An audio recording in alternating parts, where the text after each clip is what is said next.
220వ రోజు దేవుని యొక్క వాక్యాన్ని చదువుకుందాం. యెహెజ్కేలు గ్రంథము 4వ అధ్యాయము. నరపుత్రుడా, పెంకు ఒకటి తీసుకొని వచ్చి నీ ముందర ఉంచుకొని యెరూషలేము పట్టణపు రూపమును దానిమీద వ్రాయము. మరియు అది ముట్టడి వేయబడినట్లును, దాని ఎదుట బురుజులను కట్టినట్లును, దిబ్బవేసినట్లును, దాని చుట్టూనున్న ప్రాకారములను కూలగొట్టు యంత్రములున్నట్లును నీవు వ్రాయుము. మరియు ఇనుప రేకొకటి తెచ్చి నీకును పట్టణమునకును మధ్య ఇనుప గోడగా దానిని నిలవబెట్టి నీ ముఖ దృష్టిని పట్టణము మీద ఉంచుకొనుము. పట్టణము ముట్టడి వేయబడినట్లుగా ఉండును. నీవు దానిని ముట్టడి వేయువాడవుగా ఉందువు. అది ఇశ్రాయేలీలకు సూచనగా ఉండును. మరియు నీ ఎడమ ప్రక్కను పండుకొని ఉండి ఇశ్రాయేలు వారి దోషమును దానిమీద మోపవలెను. ఎన్ని దినములు నీవు ఆ తట్టు పండుకొందువో అన్ని దినములు నీవు వారి దోషమును భరింతువు.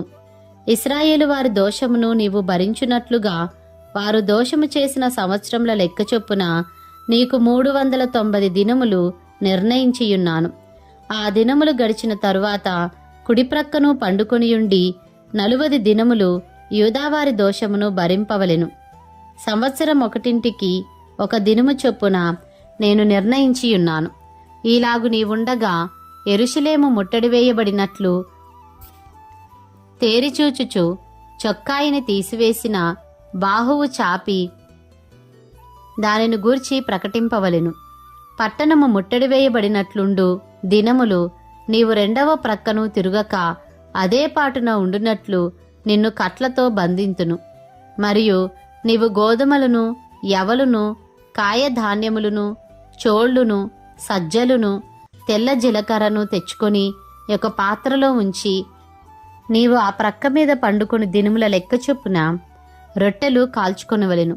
390 దినములు నీవు ఇలాగున భోజనము చేయుచూ రావలెను. నీవు తూనిక ప్రకారము అనగా దినమొకటింటికి 20 తులముల ఎత్తు చొప్పున భుజింపవలెను. వేళ వేళకు తినవలెను. నీళ్లు కొల ప్రకారము అరపడి చొప్పున ప్రతి దినము త్రాగవలెను. వేళ వేళకు త్రాగవలెను. యవల అప్పములు చేసి వారు చూచుచుండగా దానిని మనుష్య మలముతో కాల్చి భుజింపవలెను. నేను వారిని తోలివేయు జనములలో ఇశ్రాయేలీలు ఈ ప్రకారము అపవిత్రమైన ఆహారమును భుజింతురని యెహోవా నాకు సెలవిచ్చెను.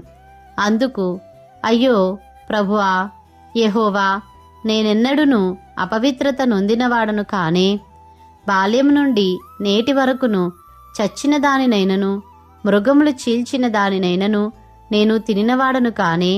నిషిద్ధమైన మాంసము నా నోట ఎన్నడూనూ పడలేదే అని నేననగా ఆయన, చూడుము, మనుష్య మలమునకు మారుగా నీకు గోమలము నేను నిర్ణయించియున్నాను. దీనితో నీవు నీ భోజనము సిద్ధపరచుకొనుమని సెలవిచ్చి, నరపుత్రుడా, ఇదిగో యెరూషలేములో రొట్టెయను ఆధారమును నేను లేకుండా చేసినందున వారు తూనిక ప్రకారముగా బహుచింతతో రొట్టె భుజింతురు. నీళ్లు కొలచొప్పున త్రాగుచు విస్మయమొందుదురు. అన్నపానములు లేకపోయినందున వారు శ్రమ నొంది విభ్రాంతి పడి ఒకనినొకడు చూచుచు తాము కలుగజేసుకొనిన దోషము వలన నశించిపోవుదురు. యెహెజ్కేలు గ్రంథము 5వ అధ్యాయము. మరియు నరపుత్రుడా, నీవు మంగళకత్తి వంటి వాడిగల కత్తి ఒకటి తీసుకొని నీ తలను గడ్డమును క్షౌరము చేసుకొని త్రాసు తీసుకొని ఆ వెంట్రుకలను తూచి భాగములు చేయుము. పట్టణమును ముట్టడి వేసిన దినములు సంపూర్ణమైనప్పుడు నీవు పట్టణములో వాటి 3వ భాగమును కాల్చి 2వ భాగమును తీసి ఖడ్గము చేత హతము చేయు రీతిగా దానిని చుట్టూ విసిరికొట్టి మిగిలిన భాగము గాలికి ఎగిరిపోనిమ్ము. నేను ఖడ్గము దూసి వాటిని తరుముదును. అయితే వాటిలో కొన్నిటిని తీసుకొని నీ చెంగున కట్టుకొనుము. పిమ్మట వాటిలో కొన్నిటిని మరలా తీసి అగ్నిలో వేసి కాల్చుము. దాని నుండి అగ్ని బయలుదేరి ఇశ్రాయేలు వారినందరినీ తగులబెట్టును. మరియు ప్రభువైన యెహోవా ఇలాగూ సెలవిచ్చెను, ఇది యెరూషలేమే గదా, అన్యజనుల మధ్య నేను దాని నుంచి తిని దాని చుట్టూ రాజ్యములున్నవి. అయితే వారు నా విధులను తృణీకరించి నా కట్టడలను అనుసరింపక దుర్మార్గతను అనుసరించుచు నా విధులను కట్టడలను త్రోసివేసి తమ చుట్టూనున్న అన్యజనుల కంటెను దేశస్థుల కంటెను మరి అధికముగా దుర్మార్గులేరి. కాబట్టి ప్రభువైన యెహోవా ఇలాగూ సెలవిచ్చుచున్నాడు, నా కట్టడలను అనుసరింపకయు నా విధులను గైకొనకయు నుండువారై మీ చుట్టూనున్న అన్యజనులకు కలిగియున్న విధులనైనను అనుసరింపక మీరు మీ చుట్టూనున్న దేశస్థుల కంటే మరి అధికముగా కఠిన హృదయులైతిరి. కావున ప్రభువైన యెహోవానగు నేను నీకు విరోధినైతిని. అన్యజనులు చూచుచుండగా నీకు శిక్ష విధింతును. నీ హేయ కృత్యములను బట్టి పూర్వమందు నేను చేయని కార్యమును ఇక మీదట నేను చేయబూనుకొనని కార్యమును నీ మధ్య జరిగింతును. కావున నీ మధ్య తండ్రులు తమ కుమారులను భక్షింతురు, కుమారులు తమ తండ్రులను భక్షింతురు. ఈ ప్రకారము నేను నీకు శిక్ష విధించి నీలో శేషించిన వారిని నలుదిశలా చెదరగొట్టుదును. నీ హేయదేవతలన్నిటినీ పూజించి నీవు చేసిన హేయమైన క్రియలన్నిటి చేత నా పరిశుద్ధ స్థలమును అపవిత్రపరిచితివి గనుక కరుణాదృష్టి అయినను జాలి అయినను లేక నేను నిన్ను క్షీణింపజేసేదనని నా జీవము తోడు ప్రమాణము చేయుచున్నాను. ఇదే ప్రభువగు యెహోవా వాక్కు. కరువు వచ్చి ఉండగా నీలో 3వ భాగము తెగులు చేత మరణమవును, 3వ భాగము ఖడ్గము చేత నీ చుట్టూ కూలును. నేను కత్తి దూసి మిగిలిన భాగమును నలుదిశలా చెదరగొట్టి తరుముదును. నా కోపము తీరును, వారి మీద నా ఉగ్రత తీర్చుకొని నన్ను ఓదార్చుకొందును. నేను వారి మీద నా ఉగ్రత తీర్చుకొను కాలమున యెహోవానైన నేను ఆసక్తి గలవాడనై అలాగు సెలవిచ్చితినని వారు తెలుసుకొందురు.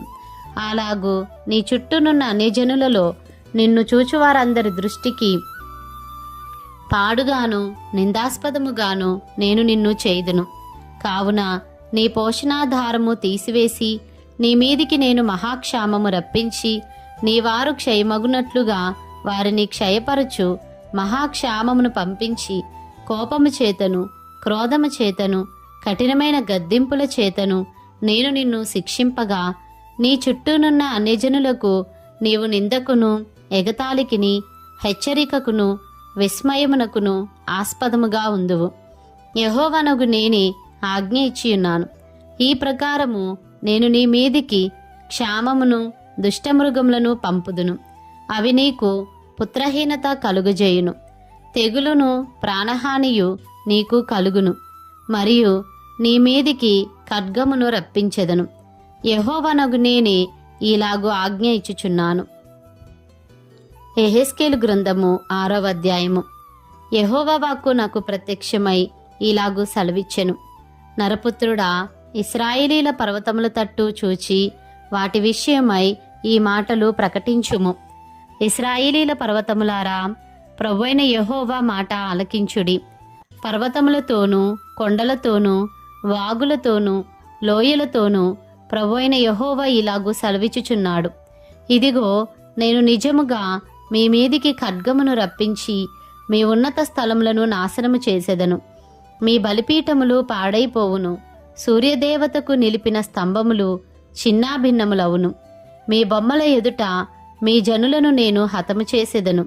ఇశ్రాయేలీల కళేబరములను వారి బొమ్మల ఎదుట పడవేసి మీ ఎముకలను మీ బలిపీఠముల చుట్టూ పారవేయుదును. నేనే యెహోవానై ఉన్నానని మీరు తెలుసుకొనున్నట్లు మీ బలిపీఠములు విడవబడి పాడైపోవును. మీ విగ్రహములు చిన్నాభిన్నములగును. సూర్యదేవతకు మీరు నిలిపిన స్తంభములు పడగొట్టబడును. మీ పనులు నాశనమగును. మీ నివాస స్థలములన్నిటిలోనున్న మీ పట్టణములు పాడైపోవును. మీ ఉన్నత స్థలములు విడవబడును. మీ జనులు హతులై కూలుదురు. అయినను మీరు ఆయా దేశములలో చెదిరిపోవునప్పుడు ఖడ్గమును తప్పించుకొను కొందరిని నేను మీలో శేషముగా అన్యజనుల మధ్య ఉండనిచ్చెదను.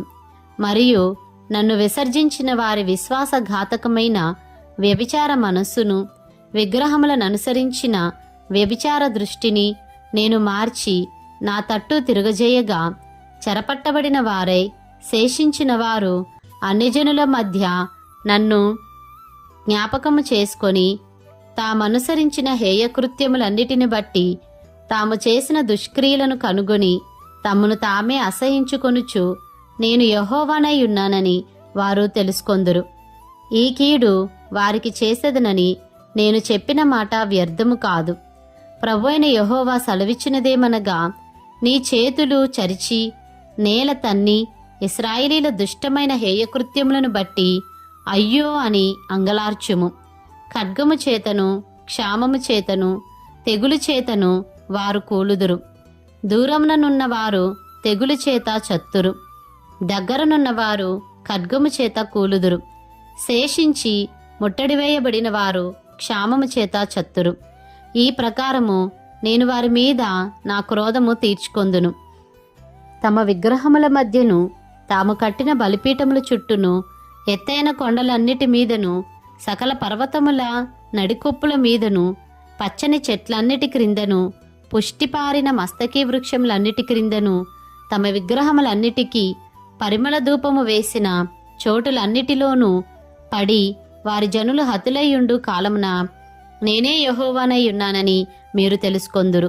నేను వారికి విరోధినై వారు నివసించు స్థలములన్నిటిలో వారి దేశమును దిబ్లాతు అరణ్యము కంటే మరి నిర్జనముగాను పాడుగాను చేయగా నేనే యెహోవానై ఉన్నానని వారు